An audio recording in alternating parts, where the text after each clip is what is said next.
Brain Scratchers. It's me, John Lorden. I hope each and every one of you had a great week, and thank you for joining me here at the end of the week with another edition of Brain Scratch. Now, you might be a little confused by the images. Are we doing a Brain Scratch about Rush? Well, in a way, kind of. In case you don't know Rush, they've been around a while, and I imagine that there are some of you younger folks out there who might not know who Rush is. They are a rock band, kind of, I guess you would consider them progressive rock band a little bit. I believe they're Canadian, if I remember right. I think there is 3 primary members. There they are. And essentially, there is this lady that I was fortunate enough to get in contact with. She actually asked me to come on to one of her podcast shows and be interviewed, and her name is Solaris BlueRaven. Here are some photos of her. And once she originally contacted me, I decided, well, I better find out a little bit about her and listen to the podcast and, make sure it's something that I want to be a part of. And I went and viewed a video. Here's a picture of it right here, actually, where she was describing some type of operations that sounded a lot like they were related to MK Ultra. And I'm sure you Brain Scratch fans have seen that I've already done an episode on MK Ultra. Believe it or not, I've done a few episodes trying to lead up to this episode because I wanted to be better versed in terms of the truths and myths and everything around these types of accusations. So the MK Ultra episode is a good primer for this one if you haven't seen it. Also, believe it or not, the Smart Meter episode is a good primer for this one if you haven't seen it. And basically, the accusations come from Solaris, and she believes that, I believe it's in 2004, that there was some type of event where her electromagnetic signal, her body's electromagnetic signal, was tagged and now allowed communications to be coming at her. Literally almost like you're hearing a voice in your head, but it's not your own.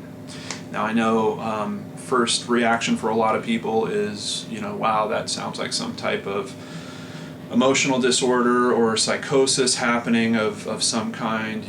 Is she possibly schizophrenic or something like that? I mean, there's all kinds of ideas that start popping up when you kind of approach this subject, and that's why I've really taken so long and really tried to get myself well versed and ready for approaching this subject. However, if you watch the whole video, by the time you get to the end of it, there is some reason to believe that maybe there is something that has actually been done to this woman. Now, it's interesting, as a profession, she actually also does some things related to surveillance. So she's already kind of the mindset. She's very aware of surveillance technologies, and from that perspective, all of her story feels very stable, very relatable, and believable.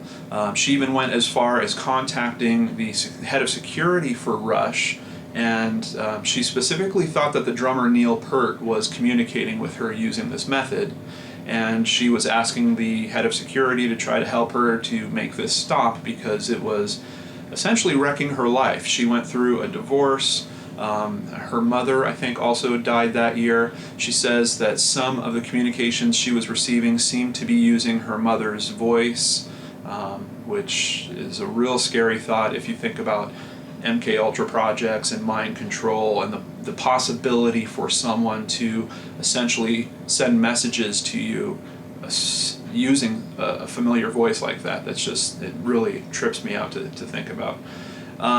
So I've looked into her material with a very open mind, and she also sent me, after we did our interview on the Elisa Lam case, she sent me this video, Eye of the Remote, which essentially goes into her story again.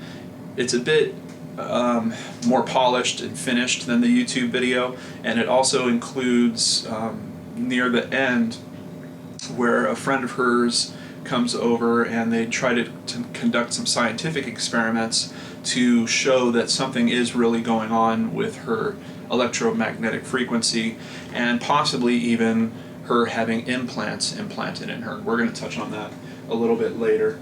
I'll also have a link, all the links below to the research as usual, but I'll also have a link to the page where you can buy Eye of the Remote.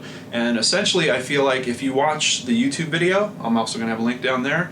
If you get through that YouTube video and you feel like you have more questions or want to dive into Solaris' story a bit deeper, you can pick up Eye of the Remote for yourself and check it out.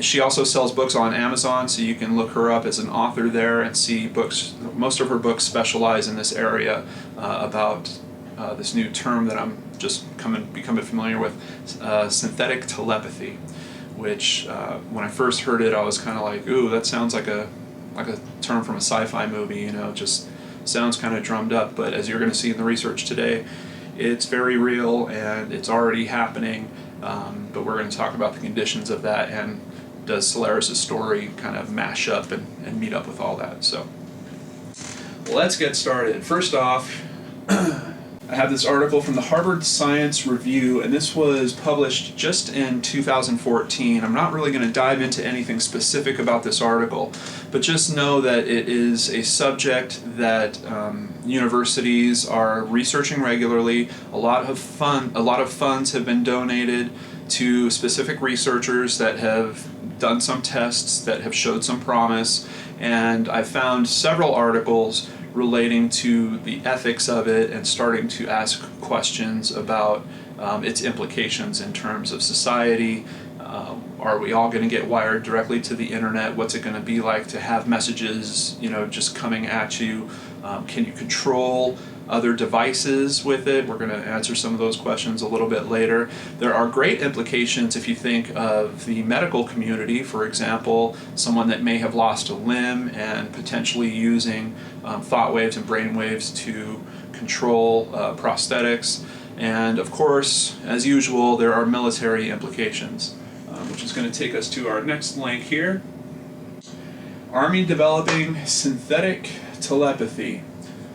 Similar technology marketed as a way to control video games by thought.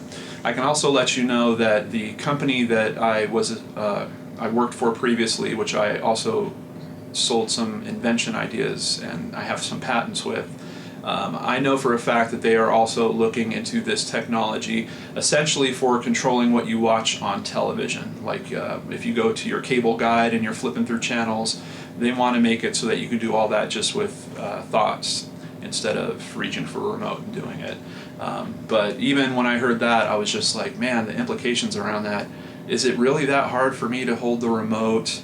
Do I really want my thought waves to start to be analyzed in that way? Because that opens the door to what comes next, which will be, okay, well, we're going to start picking your shows for you because we're going to analyze your thought patterns, and we can have you set a little slider where you say, do you want to be happy, or do you want drama, or do you want some action? And then based on that slider, we're going to pick the show that matches you best, and it's just going to pop on your screen. Essentially, there is a thought process that I think is going to be gripped away from us and controlled by other people, and whenever that happens, I think we need to scrutinize it highly and make sure that it's in the best interest for everyone involved. So the military is thinking about using it, and their main application for it, at least in terms of this article, and this is an older article, this is actually back from 2008, their immediate application is just for person-to-person communication, essentially being able to send an email to another person using only your thoughts. Now, an important factor around all this is there's still a device that needs to interpret the brain, the electricity that's firing in your brain, essentially. And they're doing that using EEG, which is a standard medical, used to be a medical test. I think it's still used because of how cheap it is. And basically they can measure brain waves, and they can kind of detect when certain areas of the brain are firing. So once they're able to detect that, then it's a matter of training the user to control their brain to make it fire in a specific way so that they can pass some type of functionality to that device. And for instance, you know, they can start picking letters for typing out their email, you know, tell it to be sent, tell it who to send it to. And then there's the flip side where someone else needs to be wearing a device also that is going to give them prompts, letting them know that a message is coming in. And from the research I did today, that already exists. It's already working. There's universities that have done person-to-person communication. There's even one test I saw where they had connected a person's brain to a rat's brain, and they were able to make the rat's tail move, they say, with 97% accuracy. Accuracy seems to be a bit all over the place on this. On some of the tests I'm seeing, it's like 70%, which I'm like, 70%? I mean, once you're getting that close to 50, I'm really starting to wonder about the tech. But most of the time I'm seeing around an 80% accuracy rating for these kind of early tests, at least in terms of this official information that's being released about this type of technology. And actually, just worth mentioning, whenever I bring up angles on technology, a lot of viewers and commenters will come back and say, yeah, John, but don't you think that there is better stuff being developed specifically for the military that the public may not be aware of? And yes and no. I do think that there is a certain limited amount of time when a company might have a specific vision and the resources to execute that vision, and perhaps they can squeeze off making a technology and trying to keep it contained for a small window of time. I'm talking maybe a couple of years nowadays. I believe that's getting narrower and narrower for two reasons. Number one, anyone that has worked in terms of patents or inventions, you quickly learn that people are coming up with the same ideas all the time, everywhere. Basically, what the patent system does and why it was necessary to be engineered that way is so that supposedly the first person to come up with the idea could tag it as ownership of, hey, I was the one that came up with this first. But if you look into patents at all, just do a little research on that. You will find that people constantly essentially create the same technology. And the second factor is the Kickstarter factor nowadays. As you can see in these articles, they're talking about the primary use being military, but right behind that is video games. Well, in which application do you think they're really going to make more money? I'm sure per unit you could charge the heck out of the military if you had these mind tap devices, and especially for that first couple year window I'm talking about, you might get 3-4 times the value of what that device is actually worth.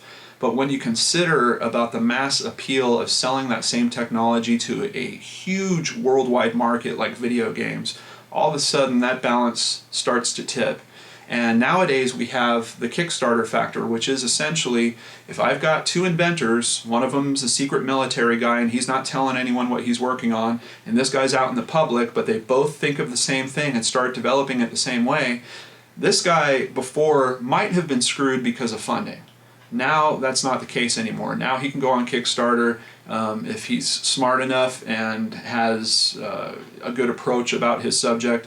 He can share it with the world, and all of a sudden money comes to him and he can keep developing on it. So that is changing things now. I've seen a couple of products that have actually brain connection interface products that have been very successful on Kickstarter. This is just popping up all over the place, particularly with toys. So once again, you think about these implications. Military, yes, there's a big punch of money to happen very early in the lifespan of this product. But if you look at the overall lifespan of this product, there is a lot more money to be made in terms of toys and video games because of how radically huge that market is compared to a military-only market. Another article, this is from defense1.com. This was written September 2nd, 2014. Actual telepathy is one step closer to the battlefield.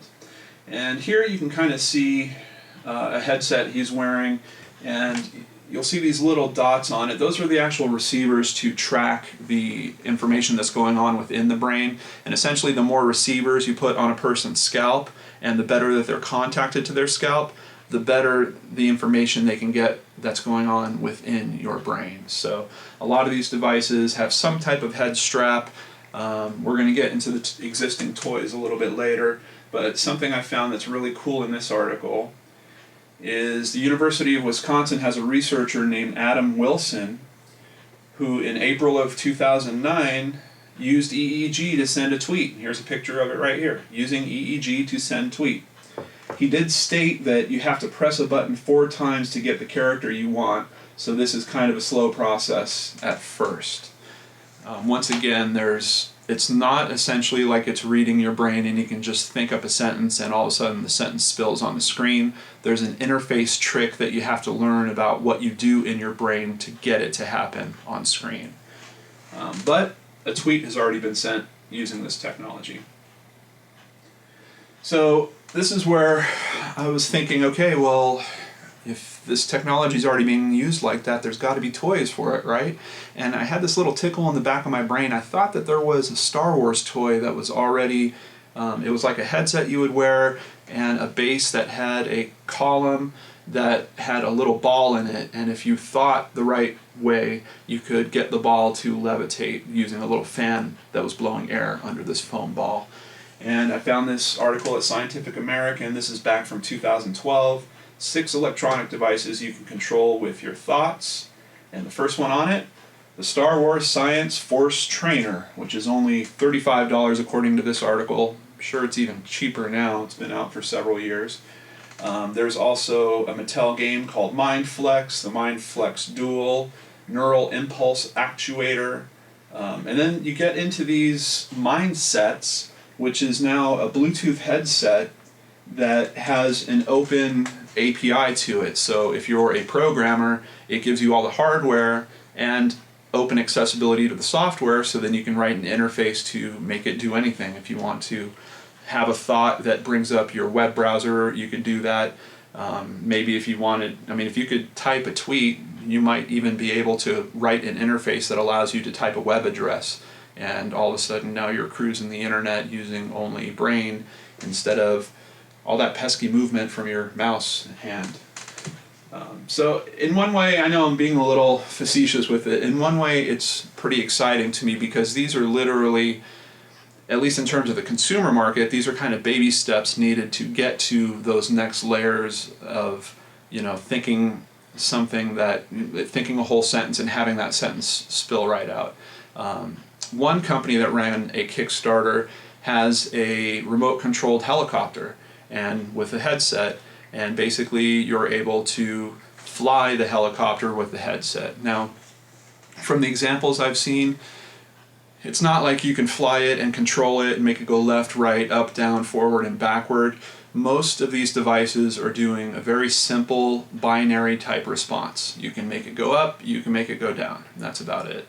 But as the receivers get better, as people use the technology more, and there are more and more inventors looking at how to implement it, I believe we're going to see some good progress in terms of training essentially the skull piece to receive input and relay it faster to the device.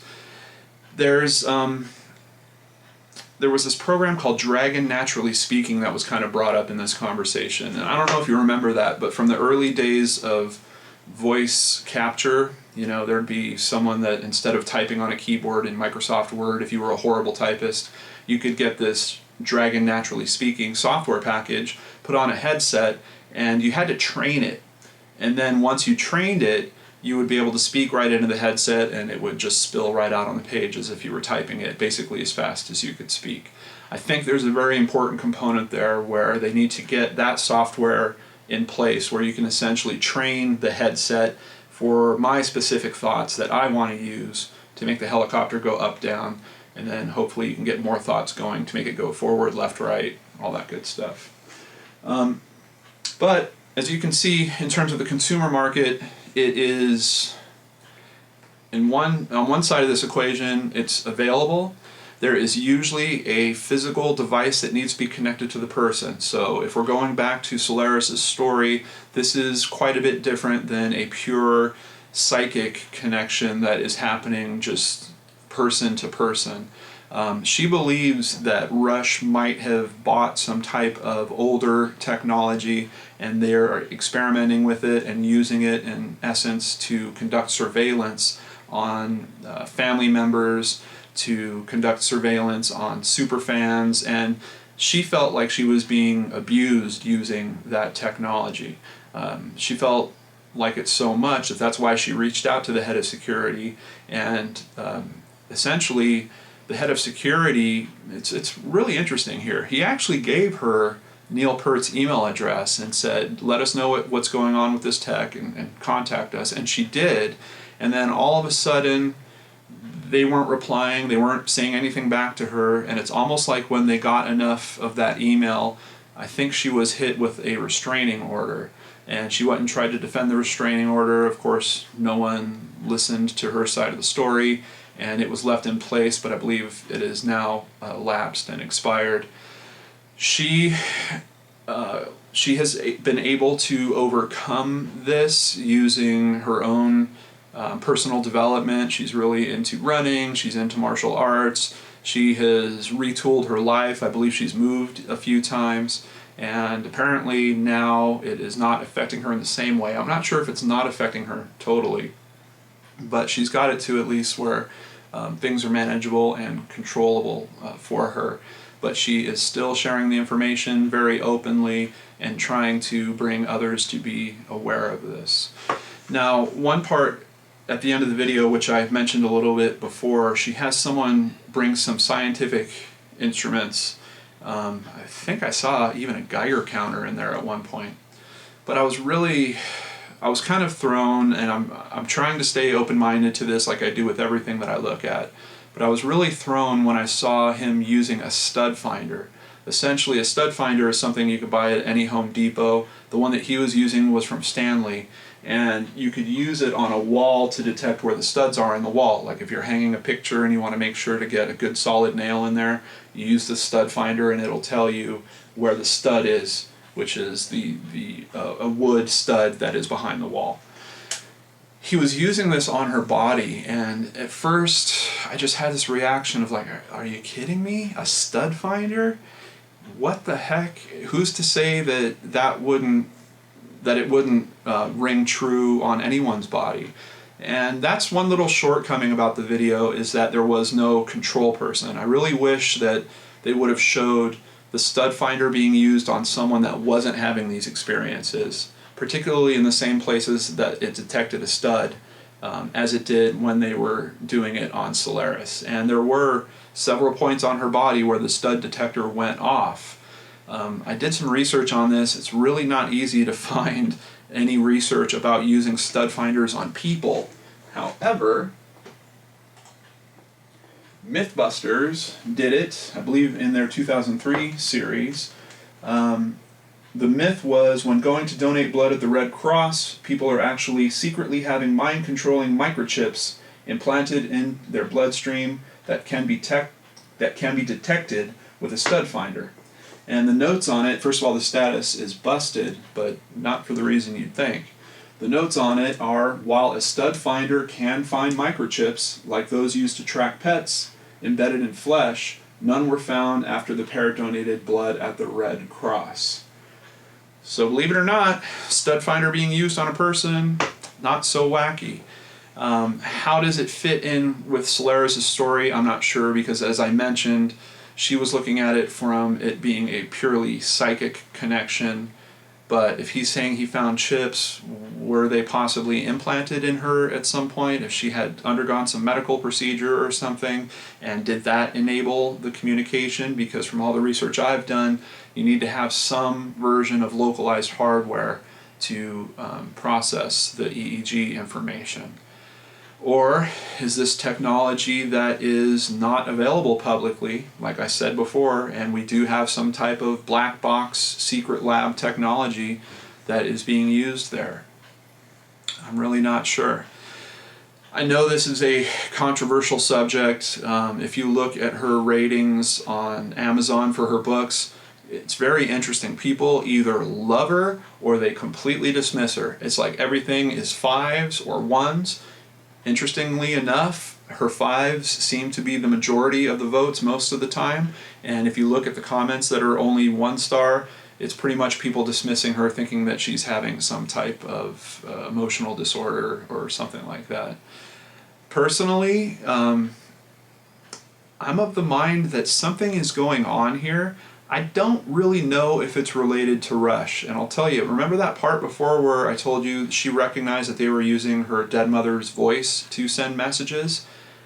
That's what kind of gripped me originally when I watched the very first video about this whole thing from her. What if this technology that's being used is essentially enacting parts of her brain that are triggering her to think that it is communication from those people? I don't know if she was a Rush fan before, but for someone like me, like I'm a huge U2 fan, if all of a sudden someone was manipulating me and using Bono's voice or something like that, that would really be a lot closer to being able to manipulate me than, for instance, using the voice of a band that I don't like or I'm not familiar with or something like that. So I'm almost wondering if there is some system that's built in here where they can access certain parts of your recall, and maybe not even know it. They might not even know what voice they're using, but they're just picking, you know, a influential voice from your past and go ahead and post this message to that person using that voice. That seems, first of all, in terms of being dangerous and convincing people, that seems like a way that is a bit stronger than even using your own voice, like if I was the person at the other end of the microphone trying to send the message. So in any case, I found it really intriguing. I liked both videos in terms of being brain scratchers. They definitely got my brain going and kind of made me think about things a little bit. And if you approach the subject with an open mind and do a little research, I think you're really going to be surprised at the feasibility of it. It's for the points that I tried to discount, I just bumped into information that was basically supporting the possibility that this could be happening. So I look forward to all your thoughts and comments, and I want to thank Solaris for sending me a copy of Eye of the Remote so I could check it out for myself. There she is on the back. And if you're interested, links below so you can pick that up. And also check out her show, The Witching Hour, which had an incredible segment on Elisa Lam, featuring yours truly. But honestly, it's a good show. She's a really good host, and they're always looking into the unexplained, treading much more into the paranormal than typical BrainScratch content, but I know there's a lot of people that really like that stuff out there. I hope that you enjoyed this edition. Please leave your thoughts and comments below, any links to other information that I can check out that you think can either support or refute this story. I'm looking forward to digging into it deeper. Might do a follow-up on it if you guys send enough info, and I hope you all have a wonderful weekend. I will catch you next week on Geek and Dorks, a YouTube channel. Take care.